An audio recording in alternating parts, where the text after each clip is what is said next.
Assalamu alaikum wa rahmatullahi wa barakatuh. Bismillah, alhamdulillah. As-salatu wa salam ala rasulillahi wa ala alihi wa ashabihi ajma'in. Excuse me. Ahlan wa sahlan wa marhaban bikum. My name is Bilal Abdul Kareem, and this is the BAK show, where we're going to be discussing some things which we hope are important to you. And if they're not, then you can send us your questions and tell us what you want to talk about. But tonight, we're going to be focusing on the events which have taken place in the Palestinian territories, Gaza to be exact, and any questions that you might have about the Syrian territories. As I made mention, my name is Bilal Abdul Kareem, and I'm coming at you from northern Syria. And here we are.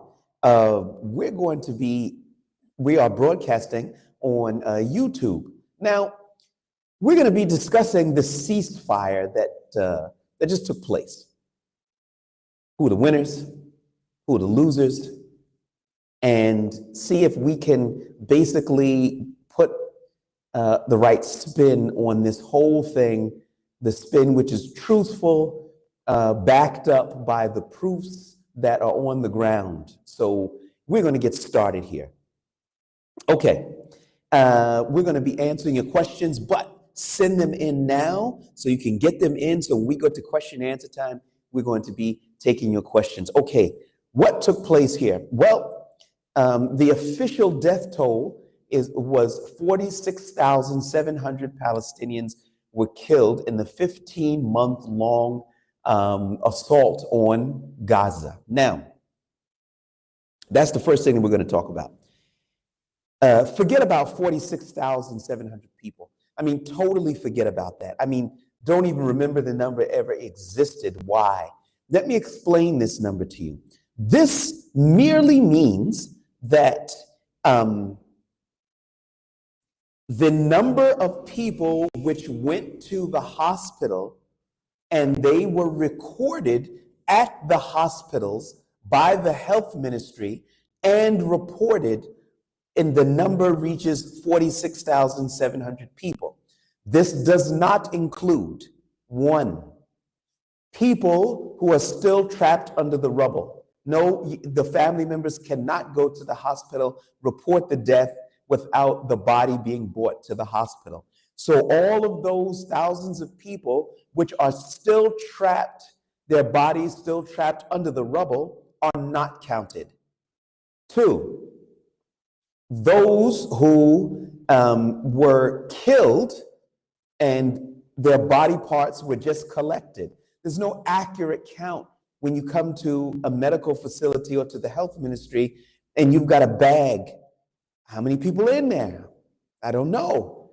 Do you see? So this number is similar to what took place here in Syria. They would say that 400,000 people were killed here during the Syrian civil war, and that is totally bogus, because most of the people went directly from the rubble to the graveyards, or even from battles to the graveyards, or just being buried in makeshift graves. I've seen them, and that number, 400,000 or 46,700 for the Palestinian conflict, totally bogus. Throw it out of your mind. Don't want anybody to think that, there's actually some merit to that number. That's only the ones that were counted at the medical facilities. All right. Now, we said we're going to talk a little bit here about the winners and losers. But before we do that, let's talk a little bit about the actual ceasefire. Now, this ceasefire agreement is supposed to be in 3 stages. The first stage is going to be 42 days, inshallah, wherein Hamas is going to release 33 hostages. They released 3 female hostages today, just some hours ago.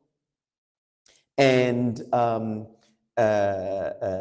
the Israelis, or it was reported that several buses have been seen leaving the prisons where Palestinian hostages were held. Now, that's something you don't hear a lot about. Okay, we hear Israeli hostages, Israeli hostages, Israeli hostages, but you never hear the word Palestinian hostages. Let me let you all know that 1,700 of the Palestinian hostages are slated to be released during this ceasefire agreement. Now, excuse me, 1,000 of those prisoners were prisoners who were arrested post October 7th. You see, what happens when there's a conflict, the Israelis round up Palestinians so that they will have bargaining chips. So when there are negotiations, they've got all of these prisoners which have no charge. They're on administrative detention, which effectively means they don't need a charge. They can keep them as long as they want. So they're used as bargaining chips in negotiations. This is a very old tactic, but the issue is that you never hear about it in the Western media. You would think, whenever I just got finished taking a look at an article on CBS News, another was on CNN, and basically it mentioned how Hamas just released 3 hostages, and Hamas had some hostages and Hamas and hostages. But you didn't hear the Israelis releasing hostages. They would say Palestinian prisoners. And there's a difference, because the brain understands that a hostage is somebody who is innocent. I didn't do anything to anybody. I was just sitting in my house and they came in and then they took me away. Hostage equals innocent. That's what the brain translates it as. However, a prisoner, the brain translated as, oh, they did something and Hamas just wanted to get their people out of prison. But they were, these are criminals for having committed some crime which has not been disclosed. Okay. So when you look at the media and they're talking about, oh, this is so horrible and so on and so forth, they continue with their reporting, which creates an atmosphere that led to October the 7th.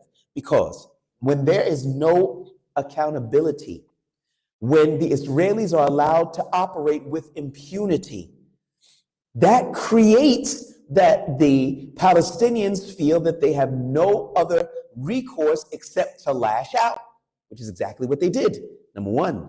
Number two, they didn't lash out at people who were innocent people. These were people who were occupying other people's lands. Oh, so they weren't so innocent. These were not innocent hostages. They weren't, no matter how young or how old they were. The young ones, of course, okay, they're young and they had no way to discern what was this or what was that. They went where their parents told them to.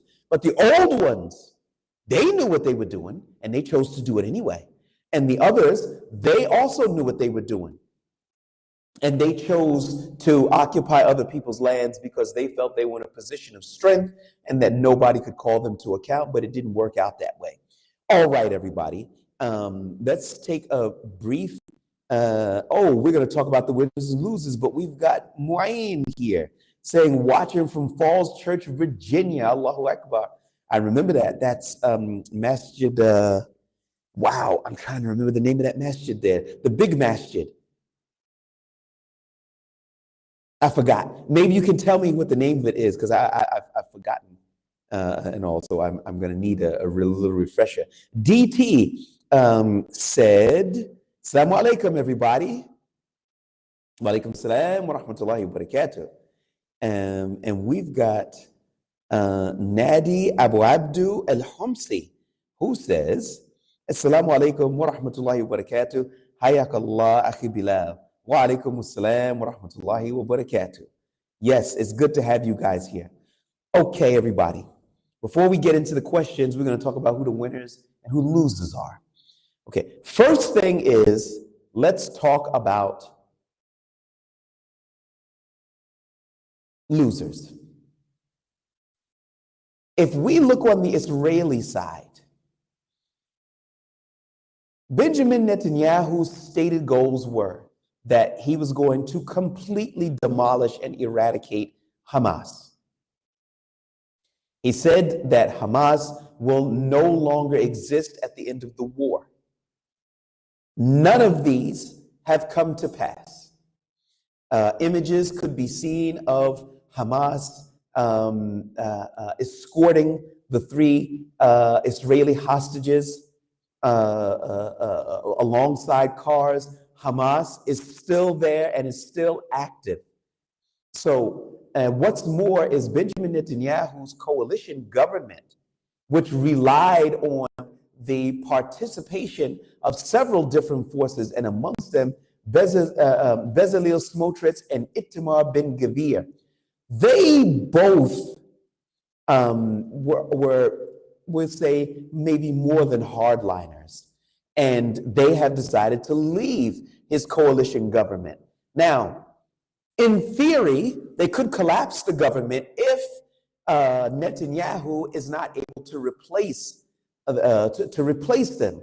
So Netanyahu is facing criticism from at home. You said we were going to win this war. You said we were going to destroy Hamas. You said that the Palestinians will never be able to threaten Israeli security again. Well, let me tell you something. If 5% of the tons of bombs that were raining down in the Palestinian territories, which is normal in any conflict, 5% of them don't explode. They get used by the enemy, or in this case, the Palestinians. Now you've got a whole population there that are angry about what took place. Even that no good bum and loser of a foreign secretary for the United States of America, he went further and he said that, well, it appears to us from intelligence reports that Hamas has already recruited enough to replenish their pre-October 7th numbers. Stop. You telling me that you've been bombing these people, targeting them, and they've replenished their numbers? Well, how did they do that? Well, because they didn't like people to go and to try to steal their land and to kill their children. And it turned into a factory of creating Hamas recruits. That's the reality of the situation. Because when you go on this intense bombing campaign, only one of two things happen. Either you totally decimate your enemy, which is going to be hard to do because the anger is not limited only to Hamas.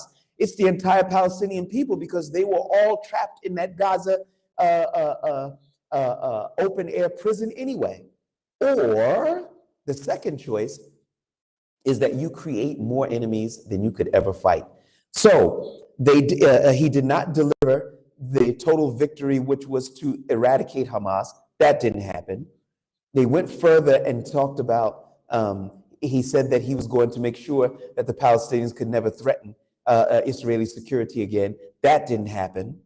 Benjamin Netanyahu his coalition government is severely under threat right now. He himself is back in the courtroom for corruption charges. Of course, that's a personal thing with Benjamin Netanyahu. But the point of the matter is that I can't see where the Israelis won. Yes, they killed some Palestinians. They did. They killed a lot of them. But at the end of the day, Palestinians are still there. And the Palestinians that you haven't killed are all rabid against you. And they will do anything so that they can make October 7th look like a picnic. And I'm just being real with you. That's just human nature. You're not going to tell me that, oh, well, they're ready to sit down and make peace and be peaceful with the Palestinians. The Palestinians are ready to be peaceful with the Israelis. Nah, they're not. And they have good reason not to. Another loser in this whole thing was Secretary of State Anthony Blinken, and also President Joe Biden. Their legacies have been tainted, poisoned, stained in blood that will stay there for a long period of time, if it ever gets washed away by history. They will be known as Butcher Blinken and Genocide Joe, and they rightly deserve it. Because one interesting thing that I found was just crazy. Joe Biden had an interview that was aired just a couple of days ago, wherein he said that that's Joe Biden said, that Joe Biden said to Benjamin Netanyahu in the beginning of the conflict, Bibi, you can't be carpet bombing these communities. That's a direct quote. Bibi, you can't be carpet bombing these communities. Okay. So you knew that that was what he was doing in the very beginning. And then you gave him subsequently, I'm changing my language, after that, billions of dollars in aid and equipment and political cover. Can we say complicit in war crimes? Is there any other spin for that? You got up there on television, Joe Biden. You told those people that you told Bibi you can't carpet bomb these communities, which means you knew it was carpet bombing them because you saw it. The whole world saw it. Okay. So Joe Biden and his legacy forever tainted. Winners. It's got to be the Palestinian people. Now, wait a minute. You're sitting there saying, hold up, Bilal. You just said 46,700 was not the real estimate. So we're talking maybe 100, 150,000 people were killed. Some of them were starved. How many children? The country is decimated. Let me show you what the country looks like. I want you to look at this. Take a look at this. That's what the Israelis left behind. Is that self-defense? By anybody's estimation? Look at that. No way. No way. So after having said all that, how the Palestinian people the winners? They endured 471 days of onslaught. And they still come out and say, Alhamdulillah. How do you defeat a people like that? The answer? You can't. I don't believe that you can defeat people like that. What's more is that they have a newer and ferocious generation coming up who will come up with new and innovative ways to fight the Israelis. That's what I believe. But also on the loser side are also Palestinians, because they lost over 100,000 or 200,000 people in this conflict. They realize that there is no, no international community, no human rights organizations that would come to their aid. None of them did.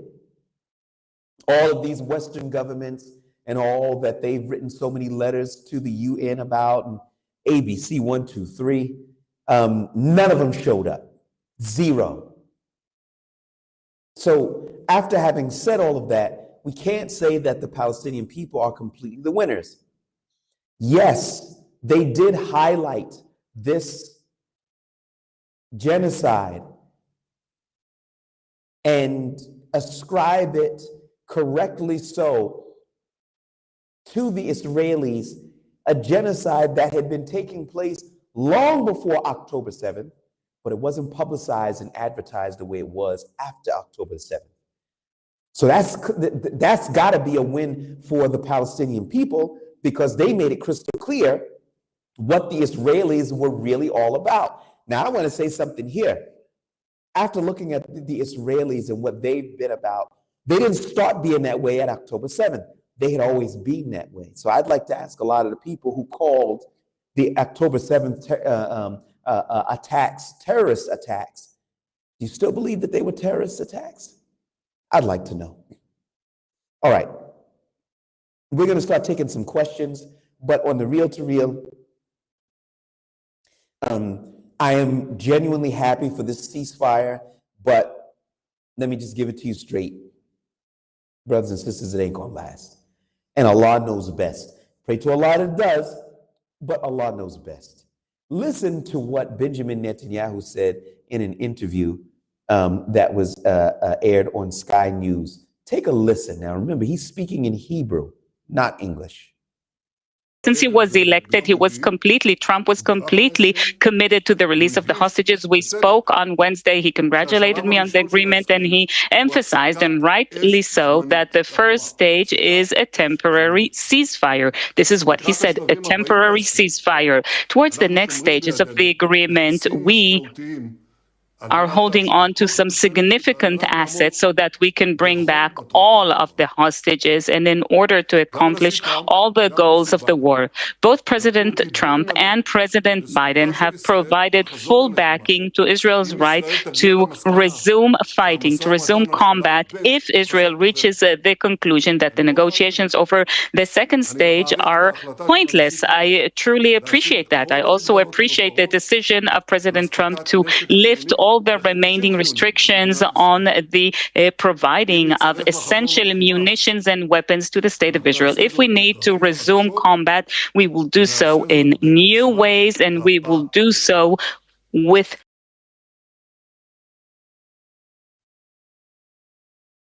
Does that sound like somebody who's interested in a long-term ceasefire? Doesn't to me. And the president-elect Donald Trump, that sounds consistent with everything that he's been saying. All right, so when we're talking about winners and losers, they're both going to be losers if the hostilities resume. And it looks very much like the hostilities will resume, because the Israelis and the Americans are one. Don't let anybody fool you. All this rhetoric about from Donald Trump, Bibi is a son of a, and things of this nature and all. He doesn't have to like him, but Netanyahu's boss and Trump's boss are the same bosses. They're not two entities. The Americans and the Israelis are one, and they are being directed by people who are not elected. Now, all right, let's take a look and see if you've got any questions up here. We can take them now. Excuse me. All right. We've got Abdul Wakil here, and he says, Assalamu alaikum wa rahmatullahi wa barakatuh. Wa alaikum salam wa rahmatullahi wa barakatuh. Brother Bilal, I've heard some news about HTS not applying Sharia in Syria. Is this true? Is it true that they allowed that Christmas tree to be lit up during Christmas? Okay. The first thing is, let's take it one step at a time. I've heard news that HTS not applying Sharia in Syria. Is this true? My estimation in this regard, that it's true. I can't sit here and tell you that they're implementing a Sharia. Well, why can't I tell you that? What's my proof? There was one very basic issue about alcohol, and I believe it was the spokesperson who had an interview, and he was asked about alcohol being sold here in Syria. The response was that that is something that will be decided by a lejna, or a committee who will draw up the new Syrian constitution. Okay, hold on a second, brother. We need a committee. We need a constitution to tell us that Muslims are not supposed to be selling alcohol. Do we? Really? Tell me again what this whole fight was all about. So, I mean, you know, some people might sit there and say, okay, Bilal, they have so much bigger fish to fry. Okay, and that's true. But I will say this, if you can't be Islamic about something so crystal clear as selling alcohol, where's your red line? What are we doing here? I don't understand that. I'm just being real. I'm just letting everybody know exactly what's going on. So maybe some people will say, oh, give the brothers a chance. I could understand if it was said, no, we're not selling any alcohol, and we're going to close down the shops that do sell alcohol. But they haven't done it yet. Okay, we give them time so that they can do it. But they're sitting there saying, okay, well, that's a determination to be made by the Constitution.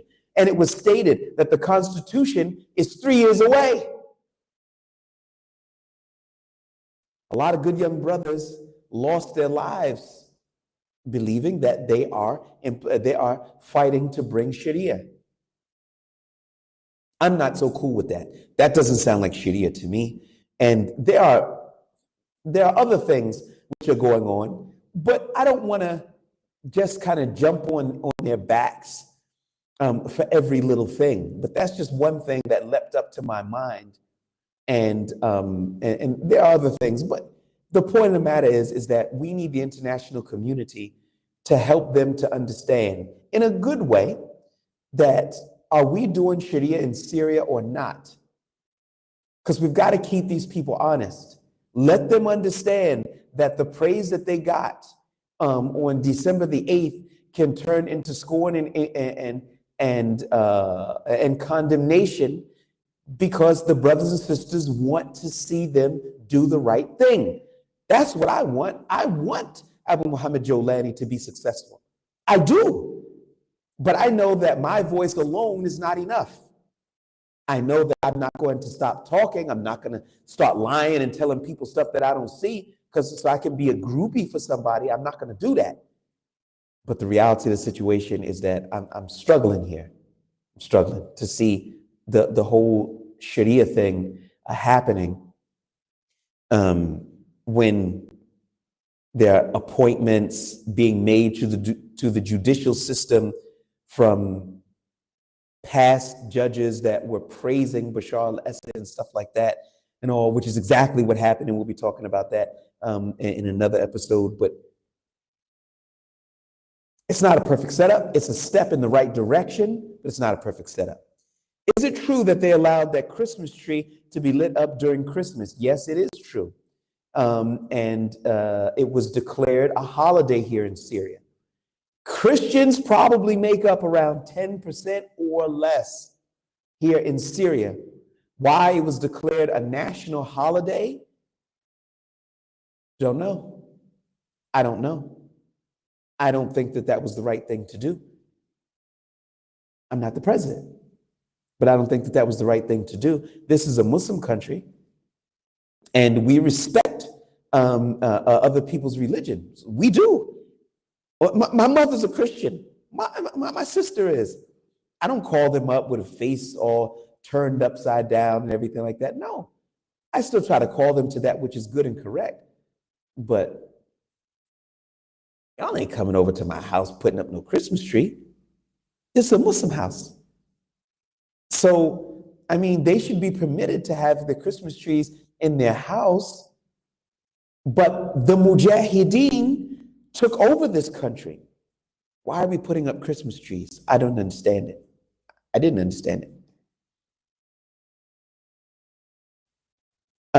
We have Abdul Wakil here, who says, if that's true, is it excusable since they may be forced to do that for political reasons? Nah, brother, I ain't with it. I ain't with it. And I'll just tell you why. To win, when are we going to keep doing that? These were Muslims that fought, Muslims that spread throughout this country to be able to secure it, and they're still there, and they're still fighting. If it was said, we're fighting so that we can have a secular country, not Islam, how many do you think will stay out on the battlefields? Now, I'm not saying that they should abandon the battlefields. They absolutely, positively should not. But also at the same time, we can't keep using this excuse, brothers and sisters. We just can't. We just can't. The Taliban didn't use that as an excuse, and they inarguably had as many enemies as here in Syria. The Prophet ﷺ had many enemies. So if you look, why didn't the Taliban say, okay, well, we're going to rebuild the Bamiyan statues because it will please the international community? They realized that the international community was against them. They realized the international community ain't happy because the Muslims won out there in Afghanistan. They realized that the sellouts got their butts kicked and the international community doesn't like it. They understand that. And that's why they said that, they have sovereignty there and they're going to govern how they see fit. And I applaud them for that. That doesn't necessarily mean I agree with every decision that they make or that they have made, because I'm sure that I don't. But to say that I'm seeing that they're not serious about Islam and such like that, I don't see that. And you can't say after the Afghans fought the Americans for 20 years, that they didn't have enemies also. They had billions of dollars in aid, which was frozen by the Americans. You had other enemies around the globe, and yet they held on to their Islamic principles.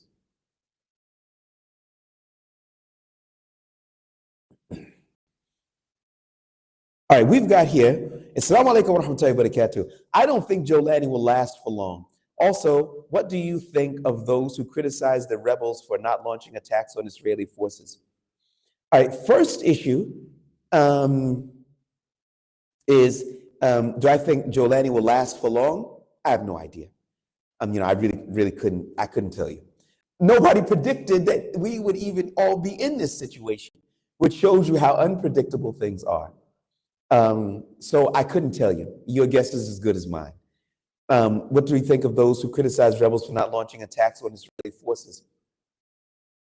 Well, how are they supposed to do that? They were in a northern enclave.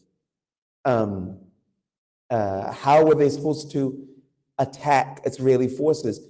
They have no long-range ballistic missiles. How are they going to reach Israeli territory? That just makes no sense. I mean, geographically, they have no way to attack them. Now, if they had missiles that could reach Tel Aviv and such like that, all right, we're talking business. But they ain't got it, and they never did have it. That's real. As for after the fall of Damascus, on the real to real, they're going to take on the Israelis and do what exactly? What do they have to take on the Israelis with? I mean, sometimes you have to know when to fight and when to protect. Now is the time to protect, because attacking an enemy that it's certain, no, we can't use the word certain, but they realistically just don't have anything to fight the Israelis with. Even geographically, they just don't have access to Israel on that level. So I think that it's a bit of a silly argument, and Allah knows best. Bushra Jama says, are you traveling to the capital anytime soon? Oh yeah, I'm there every week.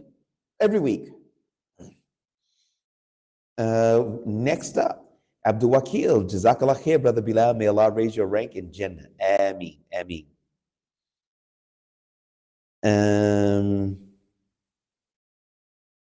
Yusuf bin Sajid, are HTS against Israel or no? I do believe that they are. I don't think it would be fair at all to say Israel and HTS are one and the same. That just wouldn't be fair. Sometimes you can have differences with certain people, and without going overboard in demonizing them. So no, I don't see it like that, and Allah knows best.